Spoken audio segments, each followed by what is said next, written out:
Spirit card writing is a phase of mediumship that most people basically consider to be a magic act. And it really does look like a magic act, but it's not. This is my current spirit basket. It's a little box. And it's contained, it has like colored pencils and different things in it. And then it's got index cards that are blank. May have a little writing on them, but they're basically blank cards. And I sit and meditate with this. My teachers, they just take them and they make someone in the audience has never seen them, and they just drop them in there and put them in there. And they put a little box on. They put it up on the podium if it's for a church service or a circle, or they'll just sit it over there, and then they'll go around the room and give messages to everyone. And when they're finished, then they'll open up, and magically these cards will seem to appear. But Spirit has the ability to take from the medium's body and the sitters in the room. It's called etherealized protoplasm.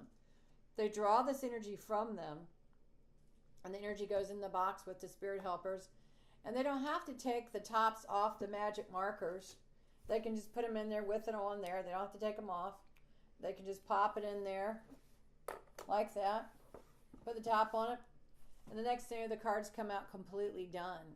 A lot of people think that someone's done them before and there's a sleight of hand or whatever, but in a church service, a lot of time the basket is nowhere near the medium. It's out there where everybody can see it. And there's people sometimes that drive from 5 different states, and the person working the church service has no idea who's going to walk on the door.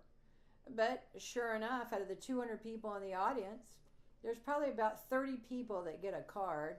And when they get the card, they look at it, and sometimes it has their signature on it, just like they sign their checks. Now, how would the person that's working the platform know that if they've never seen them before? But yet, it's signed just like they sign their checks. Then there can be a message on there, something they thought about all week long, and it's written on the card itself. And it could have been written by their dad, who's been dead 20 years, but it's his handwriting, and it's on the card. Or it could be a Bible quote. Or say your cat died and there's a paw print, your little cat's walked across the card. Or there's actually a photograph of your cat on the card. Well, guess what? If you get a card, you get to actually take it home and keep it. So on the wall behind me, there's a whole collection of spirit card writing that I've received since I've been going to camp, and even on my own, because I have the ability to do it. It's a phase of medium, you have to sit for it for a long time. A lot of people don't realize that even though they might want to develop this particular gift, all the people I know that have it have trained and served churches and traveled, and you have to sit with a teacher that has the right chemicals within their body, and you yourself have to have the right chemicals. And there's only one in every 100,000 that has the right chemicals in their body to produce enough ectoplasm to be able to do these phases of mediumship. So some of my cards are, here's one with Jesus on it, and there's Dr. Michelson. That's my friend Richard, who is a very famous photographer in Atlanta. He died in 1995, and that's exactly what he looked like. He was also famous for platinum photography, and this particular card has a lot of platinum coloring in it. On the back has my name on there, and it has the names of my guides. And Bill English, that was actually his signature, the way he signed his checks. My friend Virginia Southern died in 96. Her name is on here. But some of them are just spelled out. Some are actually in cursive, actually like their real handwriting. So that's one example. And then behind me, there's lots of other different cards that I have. This one I got in September of 2002. And I was in Roanoke, Virginia. It's Reverend Hoyt Robinette.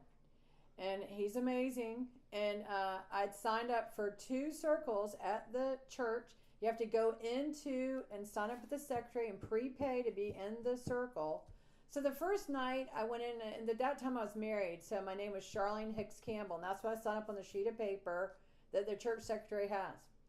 Well, that night was the harvest full moon in September. It was a full moon, and I have been to NASA on the Space Coast press tour in 97, and lo and behold, I've never ever gotten a picture of Night Dancer, my Indian guide, and that night was the full moon, and there's Night Dancer, and he looks like he's from MTV. I couldn't believe it.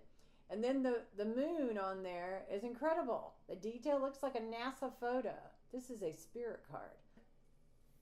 On the back of the card, you'll see my name, Charlene Hicks Campbell, And then it's got all these other names. Night Dancers on there, Serapis Bay and Saint Germain. They're all on there. And that's the first night that I got it. Okay. So now the next one I want to show you, because there's a reason I'm showing these cards. The next night I go and I get this particular card, and it's Chief Red Horse. And he's a Arapaho Indian, and he helps me with spirit card writing, believe it or not. So on the back, this time, and remember my name's supposed to be Charlene Hicks Campbell, this time it shows Charlene M. Hicks on here. And I thought, well, that's kind of odd, since my name is supposed to be Charlene Hicks Campbell. And I'm like, this is my maiden name, and they're putting my maiden name on there. And then it says Serapis Bay, and it's got Big Elk, Little Flower, and then Chief Red Horse on here. And then the third day, I didn't even sign up for cards.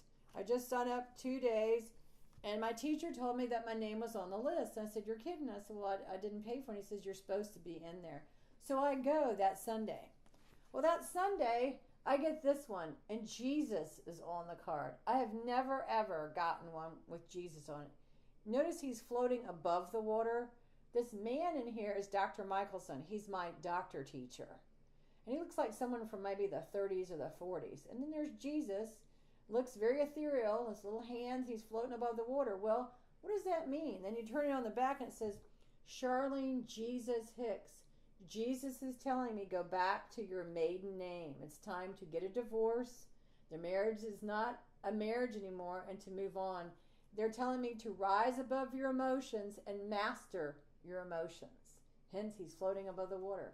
Sure enough, guess what? My name is Charlene Hicks once again. So Spirit was telling me, I had no idea. It's like, so Spirit was giving me a message in these cards. Meanwhile, the other cards that are really significant, this one, I'm not going to take it out of the frame, but you can see the front of it. Looks kind of like a tropical place, doesn't it? So as you look closer at this, and it's really pretty, and it's done with colored pencils, not crayons, but colored pencils, and it's very detailed. I got this in 1993, and I absolutely love this one. And lo and behold, I thought, well, where is that? What kind of flower is that? Because I love flowers. I always wanted to live in a botanical garden. Well, I got this in 93, and it looks like it could be some kind of tropical place that would grow. Well, in 2003, I was at Cape Town, South Africa. And the picture, this is a jackalberry tree. The only place that this tree grows is in Cape Town. And I got this 10 years before I even went sent there. So this card is very significant to me. It's my favorite place in the whole world, Cape Town. In 1992, I got to go to Hawaii, thanks to my friend Richard, who's in this picture here, who's a famous photographer. I helped him make an awful lot of money in 10 months, and because of that, he gave me a round-trip ticket to Kauai.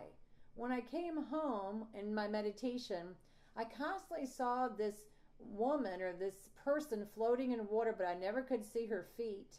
She had green skin, and she was very exotic looking, and she was like half naked. I couldn't figure out what it was that I was seeing in my meditation. Then with my sister and Brian and I sat for spirit and spirit card writing. I actually got this card, and it's from Juanita. She came back with me from Hawaii. The little footprints going across are the footprints from my cat, my favorite orange cat that died. He walked across the card, and there's Juanita, and she's green and she's half naked, just like I saw her in the spirit world. I had no idea that such was possible, and there she is, and it says, hello, Charlene on there, and I just love this one. So that one's actually one of mine. This one is really wild. If you look at this one, it's the Ascended Masters all on this. And it's kind of 3D.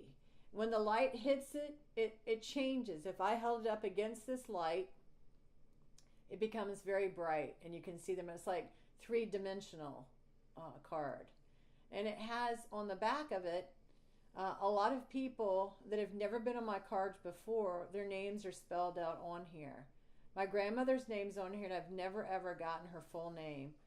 And on here it says Charlotte Fuller. That's my grandmother. It's the first time, and I've been going to camp for over 10 years, that I've ever gotten a card with her name on it. And then it also has on there Virginia Southern, who took me to camp. She died in 1996. And then on here, Billy D. English, again, there's his name. That's his signature, exactly like he signs his check. He died in 1990, but still to this day, he puts his signature on my cards because he is my teacher. So those are the Ascended Masters. In the center of that circle is Serapis Bey talking to the other masters on this one. So the latest ones that I've gotten from camp or from Hoyt, basically. This one is very powerful. And the back is as interesting as the front. Notice the one big eye looking back on there? Well, that's Serapis Bey. Whenever I meditate, I always see him as a bright white light, a golden light talking to me. And on there is just one eye looking back. Well, that's how he appears on this particular card. On the back side, it has Saint Germain on here, Dr. Michelson, Little Flower, Dr. Bailey, and it has my name all spelled up. But the names that are on there are the people that are appearing on this card. But the one I recognize first and foremost is Serapis Bey on that card. All right, and then this one has, it's kind of mysterious. This one has Bill English on it. It's got Golden Eagle. It's got Richard on it, my friend. And it's got Virginia Southern, and Virginia Southern is on this card. Virginia is right there. And as she signed the back of the card, it's the first time I've ever gotten a card from her since 1996. And she appears younger on there. But that's Virginia at the bottom of this card. All right. This is really significant. The last card, or one of the next to the last cards I'm going to show you, is that a client of mine was here on October the 3rd, and I was telling him in his session about how FDR was very much into astrology. He had his astrology chart done. He knew about Mars in the 7th house, which is a house of open enemies. He always talked about it. And I've been to Warm Springs myself 3 times and walked around in there. And I always talk about him. I always talk about him in my sessions. And lo and behold, I really wanted a picture of my cat on my spirit card when I went to see my teacher back in October of 2012. Hadn't seen him in 4 years. And he called out all the names I had on my billet, and he called out FDR. And I thought, well, okay. And sure enough, when I got my card, because I've been talking about him, FDR came out on my card. There he is, Franklin Delano Roosevelt. He heard me. He wanted me to know that he heard me. I've been talking about him for years, but he's actually on my card. And on the back side, you can see his name's written out on the back. Even my dad, who doesn't really understand what I do for a living, even he knew that that was FDR on this card. All right. It's this card. It was given to me by Serapis Bey. You know, a lot of people have seen the I Am America map. Well, this map is from Serapis Bey. When you think of Osiris, Serapis Bey is the Greek name for Osiris. Apis meaning the bull, the time of the Taurian age, the time of the Great Pyramid of Giza. Well, Serapis Bey drew a picture of what the world looks like in our lifetime. So if you see Atlanta, it's way up here, and there's not much of Florida. South America is much smaller. So is England. So is Africa. And it has the different portals in which I'm connected to in this lifetime. But on here it says, Dear Charlene, with you as the map maker, the journey is fulfilled. Vocations and positions are your lure, so with love you will place everything appropriately. I will be there to guide you always, Serapis Bey. So there's my version of the I Am America map. Atlanta, the other day I went to this event. They're talking about Savannah becoming a great seaport, a world trade, commerce, and it's an incredible organization. And Atlanta, we could easily be a seafaring port. And it shows basically the water is only about 90 miles off the coast of Atlanta. We'll be the largest city in the nation before too long. A lot of people have moved here, but this map is proof of it, and it's a card from Serapis Bey himself. It's my favorite one.